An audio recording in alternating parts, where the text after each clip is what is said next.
you ever asked yourselves why it is that companies, the really cool companies, the innovative ones, the creative, new economy type companies, Apple, Google, Facebook, are coming out of one particular country, the United States of America?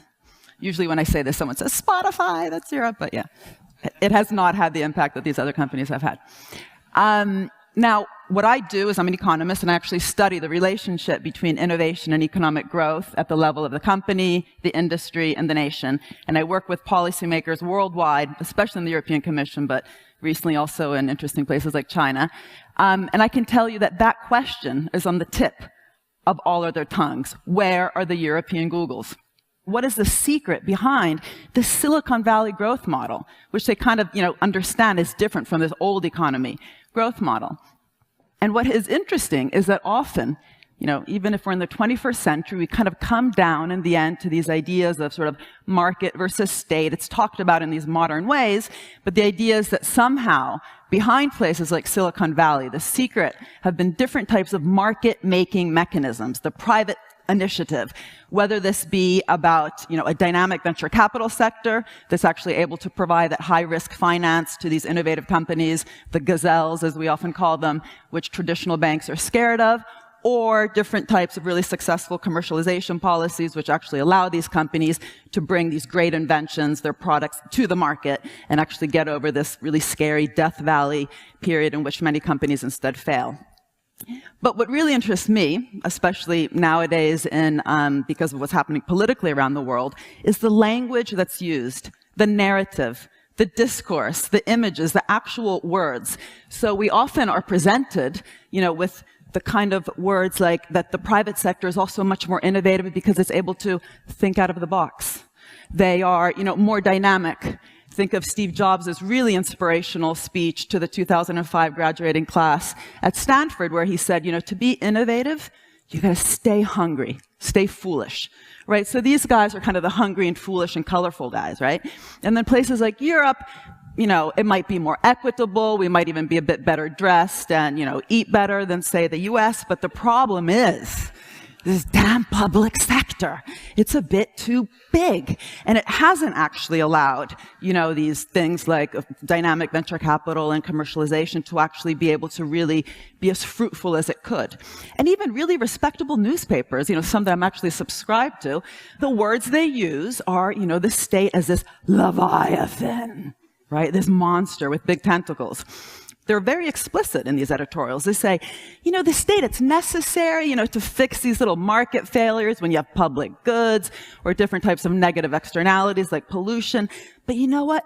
What is the next big revolution going to be after the internet? We all hope it might be something green or, all this nanotech stuff. And in order for that stuff to happen, they say, this was a special issue on the next industrial revolution, they say the state, just stick to the basics, right? Fund the infrastructure, fund the schools, even fund the basic research, because this is popularly recognized, in fact, as a big public good, which private companies don't want to invest in. Do that. But you know what?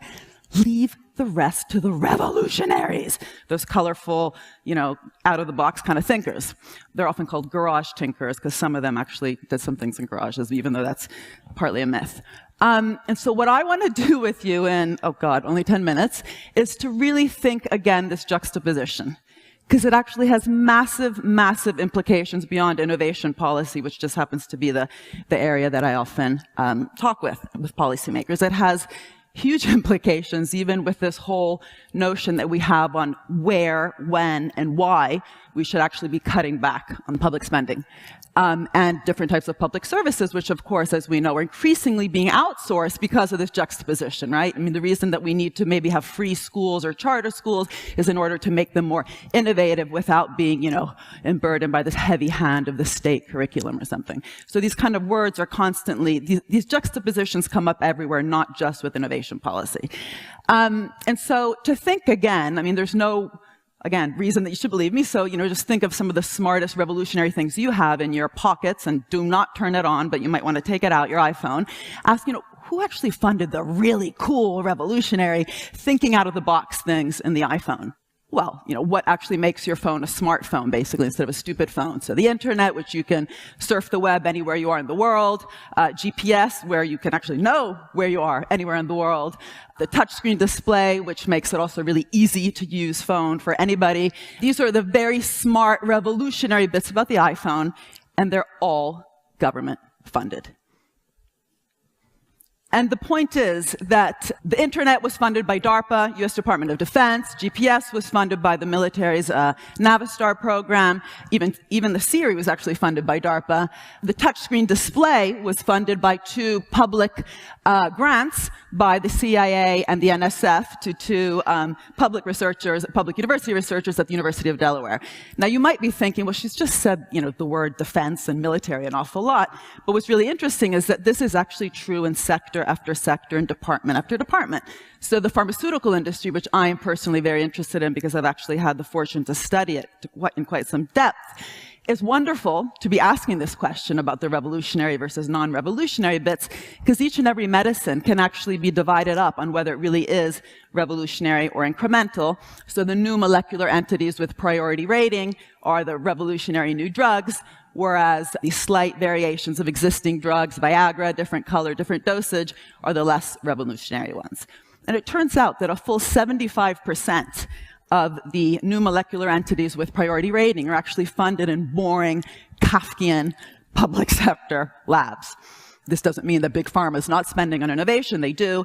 They spend on the marketing part. They spend on the D part of R&D. They spend an awful lot on buying back their stock, which is quite problematic. In fact, companies like Pfizer and Amgen recently have spent more money in buying back their shares to boost their stock price than on R&D, but that's a whole different TED Talk, which one day I'd be fascinated to tell you about. Now, what's interesting in all this is the state, in all these examples, was doing so much more than just fixing market failures. It was actually shaping and creating markets. It was funding not only the basic research, which again is a typical public good, but even the applied research. It was even, God forbid, being a venture capitalist. So this SBIR and SDTR program, which give small companies early stage finance, have not only been extremely important compared to private venture capital, but also have become increasingly important. Why? Because as many of us know, VC is actually quite short-termist. They want their returns in 3 to 5 years. Innovation takes a much longer time than that, 15 to 20 years. And so this whole notion, this is the point, right? Who's actually funding the hard stuff? Of course, it's not, just the state. The private sector does a lot, but the narrative that we've always been told is the state as important for the basics, but not really providing that sort of high-risk, revolutionary thinking out of the box. And all these sectors, from funding the internet to doing, the spending, but also the envisioning, the strategic vision for these investments, it was actually coming within the state. The nanotechnology sector is actually fascinating to study this, because the word itself, nanotechnology, came from within government. And so there's huge implications of this. First of all, of course, I'm not someone, this old-fashioned person, market versus state. What we all know in dynamic capitalism is that what we actually need are public-private partnerships. But the point is, by constantly depicting the state part as, necessary, but actually a bit boring and often a bit dangerous, kind of Leviathan, I think we've actually really stunted the possibility to build these public-private partnerships in a really dynamic way. Even the words that we often use to justify the P part, the public part, well, they're both P's, with public-private partnerships is in terms of de-risking. What the public sector did in all these examples I just gave you, and there's many more, which myself and other colleagues have been looking at, is doing much more than de-risking. It's kind of been taken on that risk, bring it on. It's actually been the one thinking out of the box. But also, I'm sure you all have had experience with local, regional, national governments, and you're kind of like, what, that Kafkian bureaucrat, I've met him. That whole juxtaposition thing, it's kind of there. Well, there's this self-fulfilling prophecy. By talking about the state as kind of irrelevant, boring, it's sometimes that we actually create those organizations in that way. So what we have to actually do is build these entrepreneurial state organizations. DARPA, that funded the internet, and Siri actually thought really hard about this, how to welcome failure. Because you will fail. You will fail when you innovate. 1 out of 10 experiments have any, success. And the VC guys know this. And they're able to actually fund the other losses from that one success. And this brings me actually probably to the biggest implication, and this has huge implications beyond innovation. If the state is more than just a market fixer, if it actually is a market shaper, and in doing that has had to take on this massive risks, what happened to the reward, right? I mean, we all know if you've ever taken a finance course, the first thing you're taught is sort of the risk-reward relationship. And so some people are foolish enough, or probably smart enough, if they have time to wait, to actually invest in stocks because they're higher risk, which over time will make a greater reward than bonds, that whole risk-reward thing. Well, where's the reward for the state of having taken on these massive risks and actually been foolish enough to have done the internet? The internet was crazy. It really was. I mean, the probability of failure was massive. You had to be completely nuts to do it, and luckily they were. Now, we don't even get to this question about rewards unless you actually depict the state as this risk taker. And the problem is that economists often think, well, there is a reward back to the state. It's tax. You know, the companies will pay tax, the jobs they create will create, growth, so people who's, get those jobs and their incomes rise will come back to the state through the tax mechanism. Well, unfortunately, that's not true. Okay, it's not true because many of the jobs that are created go abroad, globalization, and that's, fine. We shouldn't be nationalistic, let the jobs go where they have to go, perhaps. I mean, one can take a position on that. But also these companies that have actually had this massive benefit from the state. I mean, Apple's a great example. They even got the first, well, not the first, but $500,000 actually went to Apple, the company, through this SBIC program, which predated the SBIR program, as well as I said before, all the technologies behind the iPhone. And yet we know they legally, as many other companies, pay very little tax back.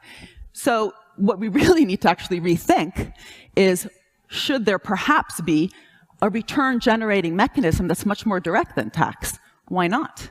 It could happen perhaps through equity.